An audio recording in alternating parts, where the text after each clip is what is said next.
every girl born on this earth should be extremely confident and independent.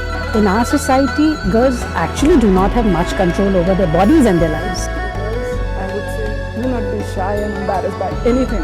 I do not think that the girls should feel shame in any of this because it is something very natural. Basically, what I felt that sometimes students used to come to the college and they used to hesitate and they used to search somebody to whom they can say and ask. Sometimes they used to come to the staff room. Sometimes they used to search nurse. If nurse is on leave, then they used to really hesitate.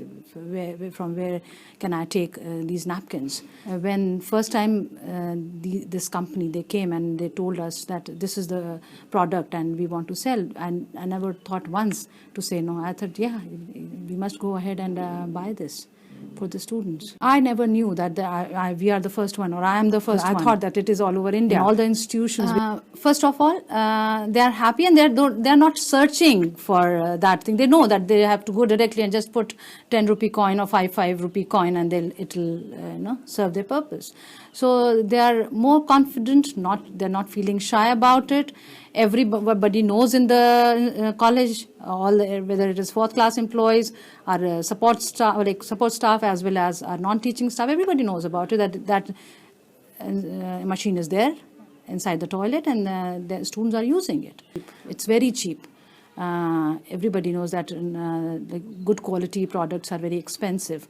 So here it is very cheap. In 10 rupees we are getting 2 sanitary napkins. I think in urban areas, especially in urban areas, now there's no stigma or any kind of hesitation. Where I don't find it now. Whether it is in the boys' school, co-ed, or girls, everybody knows. And it's because of, definitely, because of internet facilities, because of media, print media as well as our audio-visual media. It's not only for boy or for a girl, it's for a family.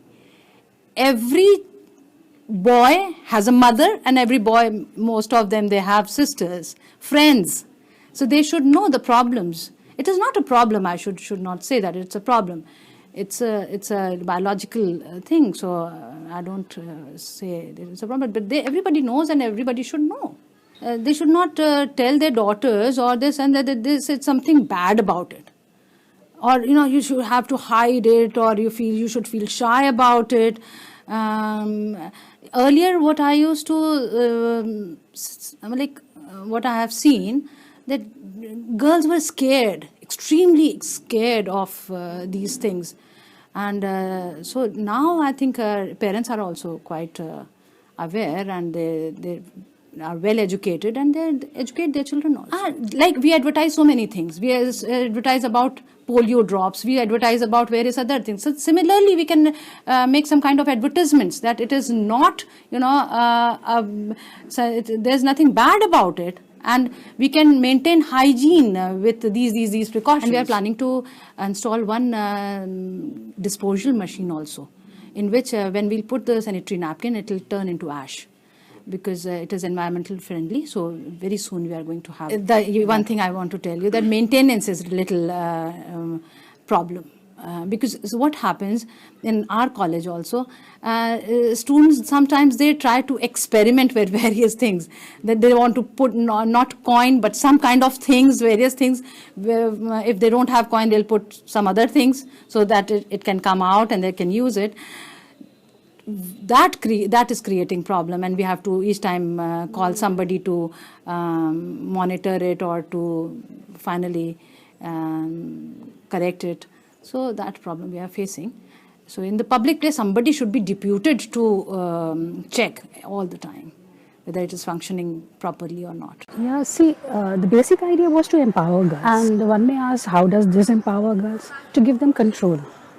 Now, if they are not dependent on anybody, as and when they want, they just have to push a button. That's how we empower them.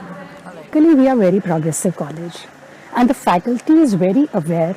And if I may use the word, feminist to a certain extent, and I use the word feminism feminist with a little caution, because there are so many definitions of the word. People would be feminist and yet would not like to be categorized as feminists.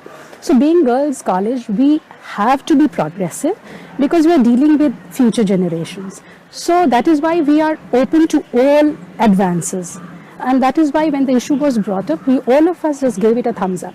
The first change is that earlier they would come to the person who was in charge, physically in charge of the closet that would keep sanitary napkins. And most of them, you would understand when I say, most of the girls in their houses, they cannot openly talk about periods. So they would come, they would need them desperately. Yet their friends would prod them. They would come to the staff room. They would ask with a lot of trepidation. We would be, of course, be very encouraging. But then a lot of them, we don't know how many of them shied away and went back home without asking for it. So now, at least that situation, I'm sure, would never arise. I certainly feel that this would certainly bring some change in the students. First of all, they gain control. And in our society, girls actually do not have much control over their bodies and their lives. So in a way, we provided them with an opportunity to be in control of their bodies as well as of their decisions. See, in an educational institute, the syllabus of the university provides us with large opportunities. And the Lucknow University has prescribed in its BA third year, the course includes feminism. So when we talk about these issues and the text that we teach, especially in the Department of English to BA third year students, all of them at some point of time discuss, most of them I would say, at least two of them are feminist texts. So when we talk about them in class and we use feminist pedagogy, which has specially evolved for teaching feminist texts. So in that, the person is the center. The text is only an excuse. So that is why we get a lot of opportunity in informing students about their rights, their bodies, making them feel comfortable about their bodies. The society consists of men and women. What we are doing is here, we are dealing with only one side of the coin. The other side of the coin also needs to be sensitive. All education begins at home, largely. Peer pressure also plays, especially in our young adults, peer pressure plays a lot of, a very important role. One household may be very progressive, but the child has 10 friends who come from households who are not progressive. The teachings that what he's seeing at home may not register as much as the parents would believe has registered. In our Indian culture especially, the stigma attached to female bodies, that needs to go, and that can only go when the parents are made aware. And the girls have to see that the parents are comfortable with their daughters, the way they conduct themselves, and are not always concerned only about their bodies and how they dress up. Then perhaps automatically the girls would feel empowered. They would have unconditional support of their parents. I just have to say that both parents of boys and parents of girls have to change atmosphere at home. Then only would it filter down to the rest of the segments of society. It all has to begin in the domestic domain. We have been targeting on public domain largely, but I feel the problem in the public domain is a fallout of the problem in the domestic domain. The children have to see the mother being respected in the household. Then only will they go out and respect another woman outside.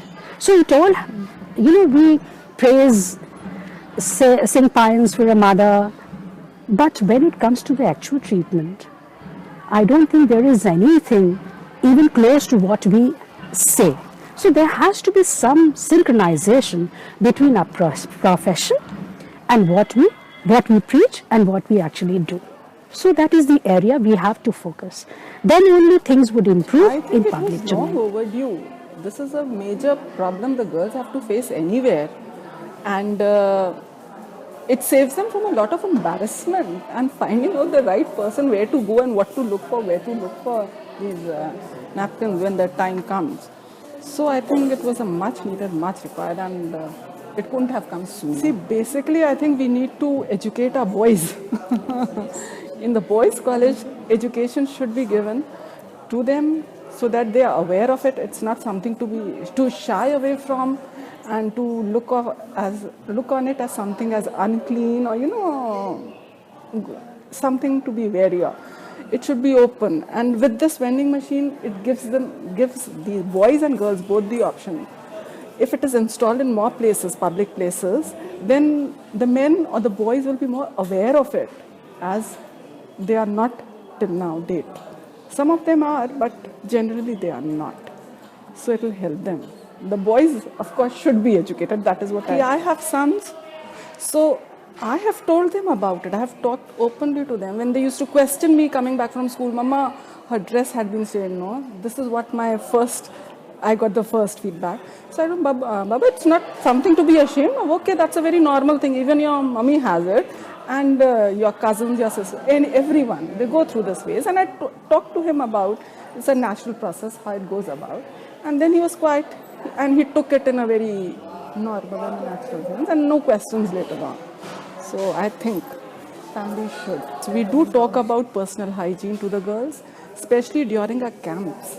NSS camps, we call the doctors also, and we hold lectures on these issues and speak to the girls about it. Personal hygiene is a must for the girls. I think more education. They're still not educated about it. So more the girls, we have to talk openly, more open about it. Abhi we talk in, hushed voices still. At home also and in colleges also. We feel embarrassed, you can say, at times. But this should go. Girls, I would say be confident and believe in yourself. And do not be shy and embarrassed by anything. Since our college is an only girls college, so this was not a luxury for us, it's a necessity basically. And the changes that have come here is that earlier when any student needed a sanitary napkin, she first had to go to the office, get it issued, and then get it after 15-20 minutes, and then around 10 people knew that she needed one. So now the change that happened is that she can just on her own go to the washroom and get one for herself. Only 10 rupees coins are accepted by the machine, which is not very right, because at all times you cannot carry coins of 10 rupees. So if some things can change in the machine so that it can accept other denomination coins as well, so I think it would be better. I think mostly people use it in the case of emergency only. Every people from all kinds of households are here, and some are more open to people and others are not. So it is good for them that asking 30 people for it, it's better that you go and take it for yourself without anybody knowing even, and your privacy is maintained. By installing a machine, you cannot change anybody's mindset definitely, but yes, as people will be more open to these kinds of changes, their mindset will change. Here students, some of them are even skeptical about asking others how to use that machine. So there has to be awareness, and plus people should know what it is. Like for quite some time we had to keep informing people that the machine is for so and so purpose and all. So yes, awareness has to be maintained, and that is important, so that if a thing is there, it should be used properly. Girls are prohibited from going to places that you cannot, at some places it is very extreme, you cannot sit with people, you cannot touch certain things at all. So I don't know if there is any scientific reason for it, then it is fine, but if not, I think it is very stupid. See, we live in a society where there are girls and boys, so it is better to not only educate and make girls aware, but boys also, so that when people are interacting with each other at a different level, then things are easier for girls. Parents' role is very important. Firstly, because a child is most open to his or her parent only, especially to the mother when it comes to the girls and things like this. So the parents, it is not only that the girl should be open to the parents, it is the duty of the parents also to make the girl aware, firstly to make her comfortable with all these things, inform her about every kind of people and the different views that people have regarding menstruation, and then there should be an atmosphere, such atmosphere at homes where there can be open talk about it, because people are very negligent about all these things. Even the mothers at times, they do not talk to their daughters about all of this, which is very important, because if the daughter will not get ample information from her mother, there are other sources that she's going to go to, and then in which direction all those things lead to is a very haphazard thing. So it is the most reliable and the most comfortable source that a girl can have to gain knowledge about all of this is the mother and the parents. So it is important that there should be a good atmosphere. Personally, I don't understand why is there so much shame in people about talking to such things, because it is very natural, it is going to happen to everyone. So you should be able to talk about it to people, but there are things, I mean, since childhood we are taught not to speak about all those things in public. So at times we do not understand the reason as to why is this happening. But yes, if we need to bring the change, we'll have to. I do not think that the girls should feel shame in any of this, because it is something very natural.